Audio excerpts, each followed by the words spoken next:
بسم اللہ الرحمن الرحیم۔ حضرت مولانا عبدالواحد صاحب زیدہ مجدکم العالی، ان کے ہاں حاضری کا شرف حاصل ہوا ہے جامع مسجد ہڈی میل جودھ پور میں۔ مولانا فرما رہے ہیں کہ کچھ 2-3 منٹ کے لیے کچھ پیغام۔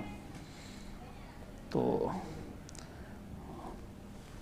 اس وقت تو تعلیم ہی کی طرف توجہ دینی چاہیے۔ تعلیم کے بارے میں ہمارے خاص طور پر اہل اسلام بہت دور ہے اور اس معاملے میں ہم سے بہت کوتاہیاں ہو رہی ہے۔ آج ہی میں سفر کر کے یہاں حاضر ہوا ہوں تو سواری پر بیٹھے ہوئے ایک پرانے ٹیچر کوئی برہمن، انہوں نے مجھے بتلایا کہ آپ کے علاقے میں اور خاص طور پر مغربی راجستھان کے اندر تعلیم سے بہت دور ہے، اور کئی گاؤں کے نام بھی لیے کہ تعلیم سے بہت دور ہے۔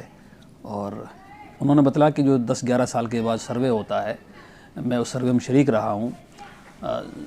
زیادہ 2-3 برادریاں ہیں، ان میں سے آپ کی سندھی قوم اور مسلمان جو اس علاقے کے ہیں وہ تعلیم سے بہت دور ہے، پڑھنا چاہتے ہی نہیں ہیں، جبکہ رسول اللہ صلی اللہ علیہ وسلم نے جو پیغام دیا ہے اور اپنی امت کو جو درس دیا ہے وہ یہی درس دیا ہے کہ تعلیم کے بغیر امت آگے ترقی نہیں کر سکتی ہے، علم کے بغیر اپنے رب کو نہیں پہچان سکتی ہے، علم کے بغیر رب کی معرفت حاصل نہیں ہو سکتی ہے۔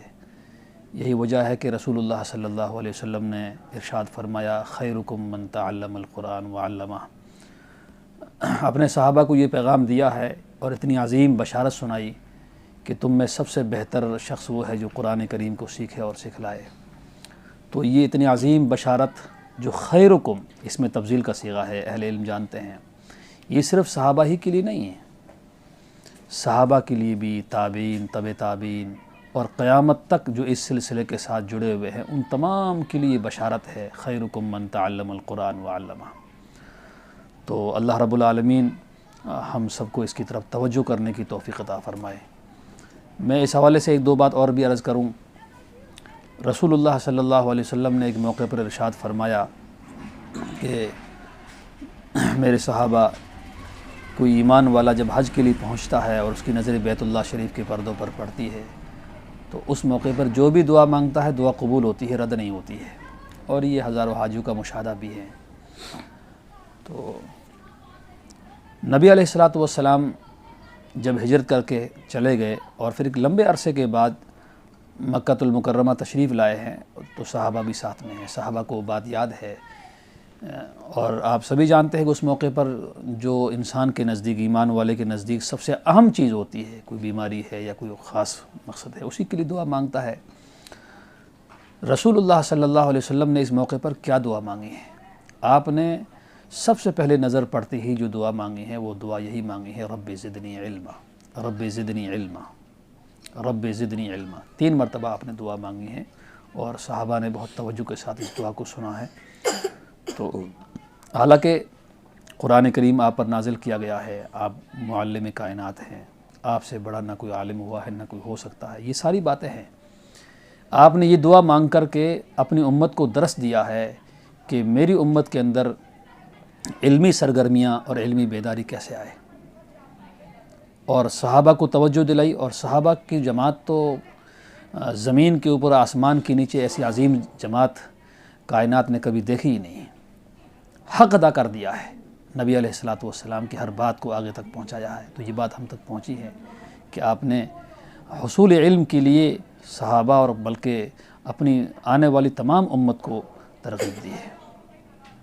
رسول اللہ صلی اللہ علیہ وسلم نے یہ بھی ارشاد فرمایا اور حضرات مفسرین نے اس کو لکھا ہے کہ اللہ رب العالمین نے قرآن کریم کا جو سب سے پہلا پیغام، جو سب سے پہلی وحی جس کو جبریل امین علیہ السلام لے کر آئے ہیں، وہ اقرأ بسم ربک الذی خلق۔ بات مختصر کرنی ہے، 2-3 منٹ کا پیغام مجھے دینے کے لیے حکم فرمایا ہے حضرت مولانا عبدالواحد صاحب نے۔ تو حضرات مفسرین نے نقطہ بیان کیا ہے کہ سب سے پہلا پیغام اور سب سے پہلی وحی وہ نہ نماز کے بارے میں ہے، نہ زکوٰۃ کے بارے میں ہے، نہ کسی اور عبادت سے متعلق، نہ معاشرت، نہ فلاں، سب سے پہلا پیغام اور سب سے پہلی وحی اسی کے بارے میں ہے جو سب سے اہم چیز ہے، وہ ہے علم۔ اقرأ بسم ربک الذی خلق، خلق الانسان من علق۔ اس سے پتہ چلتا ہے کہ علم اللہ کے نزدیک کتنی عظیم دولت ہے۔ اب ایک سوال ہی پیدا ہوتا ہے، کیا ہم اپنے بچوں کو قرآن کریم کی تعلیم دیں اور صرف عالم اور مولوی حافظ صاحب بنائیں؟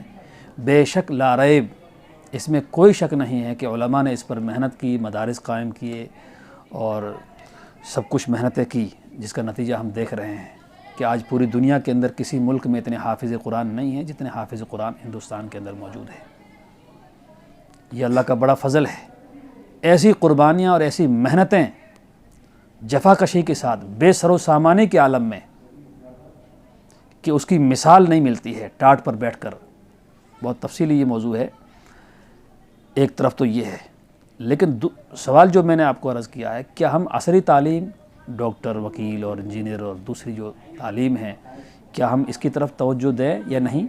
اس کی رہنمائی بھی رسول اللہ صلی اللہ علیہ وسلم نے کی ہے، اور آپ نے ایک موقع پر ارشاد فرمایا کہ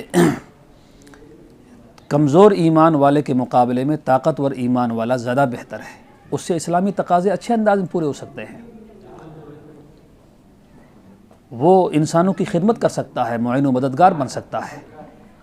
اور دوسری طرف آپ نے یہ ارشاد فرمایا اسی مجلس کے اندر، میرے صحابہ ایک زبان جاننے والے کے مقابلے میں 2 زبان جاننے والا، اور 2 کے مقابلے میں 3، اور 3 کے مقابلے میں 4 زبان جاننے والا زیادہ بہتر ہے۔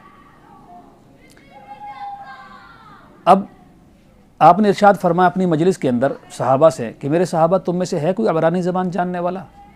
ہے تم میں سے کوئی ملک روم کی بادشاہ کی زبان کو جاننے والا؟ مجھے ملک روم کی بادشاہ کے پاس پیغام بھیجنا ہے تم میں سے کوئی ملک فارس کی بادشاہ کی زبان کو جاننے والا؟ مجھے ملک فارس کے بادشاہ کے پاس پیغام بھیجنا ہے۔ ایک صحابی کھڑے ہوئے، انہوں نے عرض کیا یا رسول اللہ میں جانتا ہوں، اپنی بڑی شاباشی دی ہے، خوشی کا اظہار فرمایا ہے، حوصلہ افزائی فرمائی ہے۔